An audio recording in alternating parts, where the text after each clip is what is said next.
Okay, Silvia Krupinska is in the house right now to talk to us about her Artist of the Month, Nicola Anthony. How are you doing, Silvia? Hello, Rosemary. Very well, thank you. How are you? I'm good, thank you. Very well. Look, you've brought the sun. You have brought the sun, so I'm so glad you're here. So now you want to profile Nicola Anthony. Why Nicola Anthony? Who is she? Nicola Anthony is artist that I've known before, but I never had a chance to talk to her personally about her work and her techniques. A good opportunity came when I visited Fabulist's Imprint Festival, which was held in the Serpentine Gallery's project space in 21 Gloucester Place in central London. As I entered the exhibition, I was captivated with the sculptures and the paintings, but also Nicola exhibited in that exhibition. But I'd like to start with talking about the edible art movement that did an installation in the middle of one of the rooms there, interactive installation. Edible art movement are a group of creatives, professionals that put up exhibitions in pop-up shops and pop-up galleries. The one I took part in, and I was very thrilled that I could be in it and sort of experience it myself, there was a table in the middle of the room, and on the table there were installed piles of white books with clear glasses. On top of the glasses, or rather inside of the glasses, were different textured fruits and vegetables, beans, lentils, that created very luscious and sort of rich, fruitful visual experience as well. A member from Edible Art Society, or Edible Art Movement, brought a menu card. I just sat down with the description how you can interact. We were asked to choose and draw bits that we liked. For example, I went for a broccoli and I started drawing a broccoli. And at the end, again, edible art movement person came and inserted the drawing into a glass, and you could take home with you the piece of fruit and vegetable you were drawing. I actually opted out because I really liked the broccoli. It was just like a tree, you know. There installed, and they gave me instead a little parcel with chilies and a recipe card to make a meal at home. Oh wow! What including chili? Yes. Oh, okay. So as part of the experience, what you draw an item of food product, yes, exactly, in exchange for the food product. That's right. Okay. That's right. The whole idea of edible art movement is to enjoy the food, not just by tasting it, but also looking at the textures and colors. They use it as part of the artworks or even installations themselves. So did the artists in the past. Myself, actually, I use grapes, for instance, to cast. So it's very enriching and fun movement. The way how you can get in touch with them, if you'd like to be part and go and see their exhibitions, is visit my blog, silviakrupinska.wordpress.com. I'll give the details at the end program as well. And you can sign in on their mailing list and they'll keep you updated. So, And how long have they been in operation, the edible arts movement? They've been existing since... I think since 1960s, as it says on their blog. But so they're a strong collective. But I definitely recommend. I do like the idea. Yeah. So do they move from venue to venue and display these wonderful fruits and vegetables for you for people to draw? They make new ones every time, right? On their pop-up installations, and also combine those with music and sound and whatever they think is appropriate for the occasion and for the place. Okay. So remind the listeners again as to how we can get more information about Edible Arts Movement. Yes, Edible Arts Movement. I have listed the links on my blog for today as Artist of the Month. And my blog is silviakrupinska.wordpress.com, which is silviakrupinska.wordpress.com. Okay. So in the same exhibition where you witnessed Edible Arts movement, you also saw some works of art from our Artist of the Month. Indeed. And also Nicola Anthony is part of the movement herself. So that the two combined created perfect Artist of the Month. Yes. I'd like to say more about Nicola because she's done and she's doing so much. So I'll start with introducing her as an artist and art writer. She was born in Hertfordshire, and where she lived there with her family. But now her art studio, is in Southwark in London. She studied at Loughborough University and also Central St Martin's School of Art. Nicola has exhibited widely across the world. Her recent museum show was in USA, but she also shown in Tate Modern and was very sort of generously sponsored by Tate Britain Gallery to produce a very beautiful room. The whole installation was with sugar cubes, and the room was covered with them. I haven't actually seen the piece, unfortunately, but I would love to. That will take a long while. Sugar cubes. She had, I think. That's what she's all about. She's very laborious and really so almost obsessive the way she makes and constructs her work. She constructs them often with glass.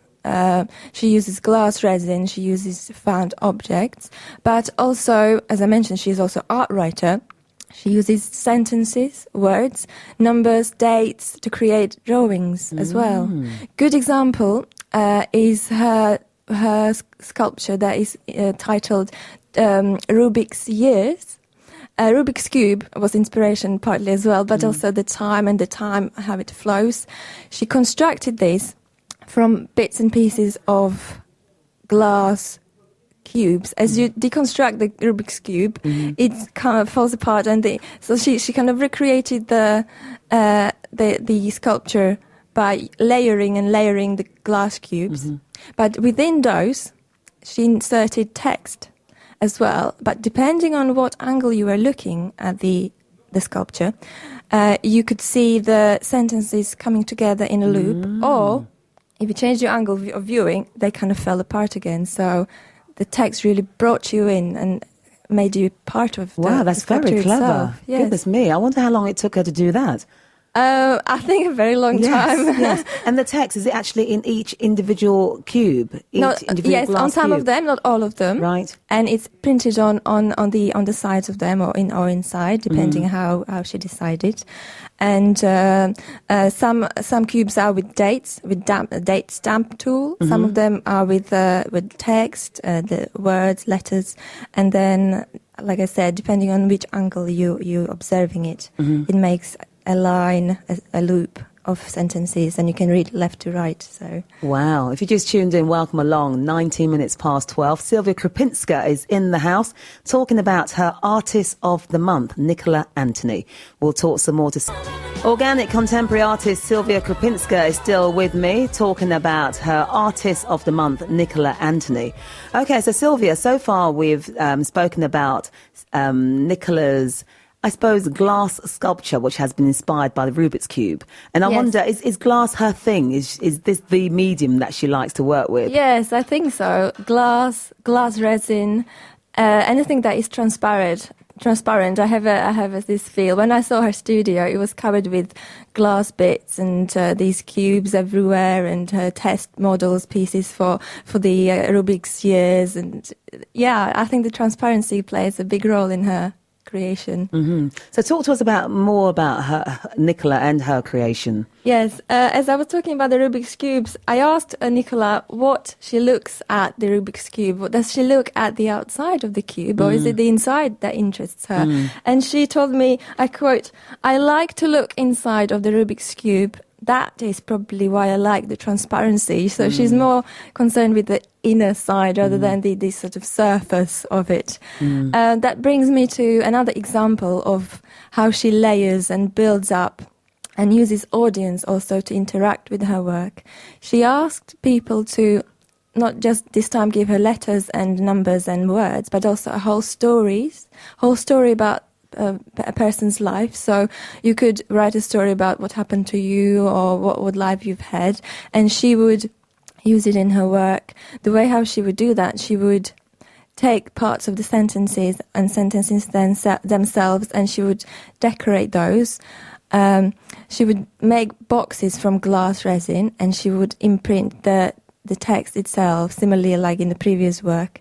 on it, and also all the letters she would receive from sometimes anonymous writers, sometimes from people that she knows, she would return back to them in 3 years' time.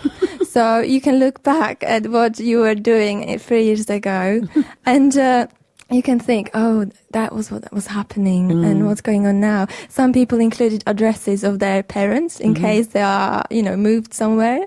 Some people only gave her emails that you write me back, where I'm living now, this and that. So she keeps those letters in the boxes, in these lush, very beautiful treasure boxes that she made. And these are transparent as well? They're transparent. Okay. Yes, they're made from glass resin, and also they have handles and hinges that look like brass, and kind of very treasure box-like experience.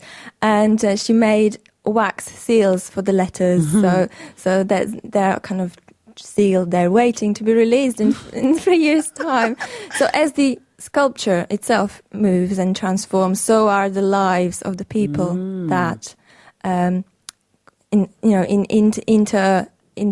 worked with her on this. And very interesting. So these boxes, are they kept in her studio, or does she give them to the person when who's I written saw the her letter? studio, yes, when I saw her studio, that they were there. So I was very lucky to be there when they were there. But I'm sure she has exhibited them before, and she will be still. Yes. So, and does she have a label with a date on it? Because she'll have to know when the 3 years is up, right? Yes, yes, a very organised person as Nicola Anthony is. It seemed to me. I'm sure she's keeping that.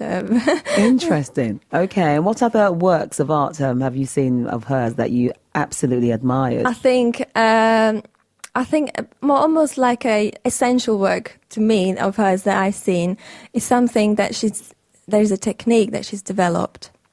Is a stamp technique. She stamps the dates. She's got a stamp tool, and she draws with it. So she doesn't use pencil or ink or linear lines. She uses the stamp date tool to create shapes. The work called Mneme is a portrait of goddess of memory. Was created entirely with the stamp marking device tool with the dates. So numbers are laid down and creating the shadows and shapes of a person's face and the body, and some of them are sort of creating linear hair, eyes, mouth. Everything is. If you come closer to it, you can see the numbers, but if you slightly, step back from it, you wouldn't necessarily know, but there's this texture that is drawing you in and you want to see it. That is very, very special. Almost obsessively, produced and meticulously done. That's what I admire so much about her work. It's technically very, very well done, and I recommend, seeing her work. It's something you might find really interesting. I did. Did I see Nicola Anthony's work whereby it looks like I suppose, drawing of a girl with long hair, but it's actually been created by text words itself? This one, that's the one with the Mneme. That's the dates stamp tool down. Okay. So everything is numbers. The shading's done with the numbers. So as she stamps, she creates the lines with the stamp, and she shades, creates face, eyes. Commissions that she's done for private people. Some people included special dates, what they mean to them, and she has used those on for example, on the lips. I've met my husband on this day, so I put it on the lips. And so there are ways of interacting with her work, which is fabulous. Yeah. And so how would you describe her in one or two sentences, the artist herself? How do you define this artist? Artist that is almost obsessed with textures and techniques, really likes to explore the sentences, letters. As she is a writer as well, she loves to get down to the core of the things, like in the Rubik's Cube. She likes the center, and she likes to build those from small elements and create big compositions that draw people in and are irresistible to look at. And it's interesting when you mentioned the glass and the transparencies as well. I'm just wondering where that is coming from, within this artist as well, where she's getting that from. What's the inspiration for this transparency? Yes, good question. Yeah, I wonder myself. That's something we might have to ask her when we see her, hopefully. Yes. So where can our listeners see the work of Nicola Anthony? Yes, her work, she's got on her website, on her blog. The easiest way to access it is probably go to my blog, which is silviakrupinska.wordpress.com, silviakrupinsk.wordpress.com.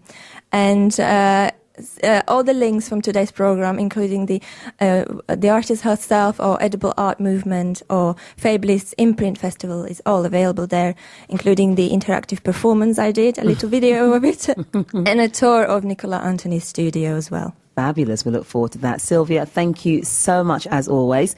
And we look forward to hearing about your Artist of the Month next month. So am I. Thank you. Bye-bye.